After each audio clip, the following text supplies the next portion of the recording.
ભાજપની જીત બાદ પણ વાતાવરણ નીરસ રહ્યું. ભાજપની જીત બાદ વાતાવરણ નીરસ રહ્યું.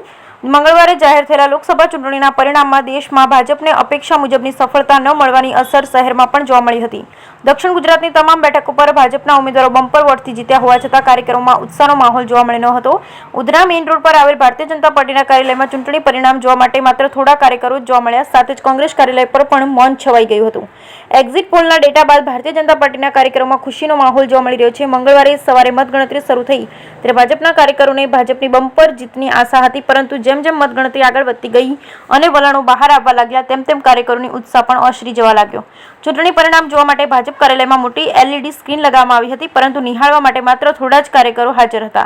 જોકે મતગણતરી કેન્દ્ર નવસારીમાં ભાજપના કાર્યકર અને CR પાટીલના સમર્થકોની ભીડ ચોક્કસપણે જોવા મળી. સાંજે ઉમેદવાર CR પાટીલ પણ નવસારી પહોંચ્યા હતા અને મતદારો અને કાર્યકરોનો આભાર વ્યક્ત કર્યો હતો. Bureau report, Sunil Ganjewala.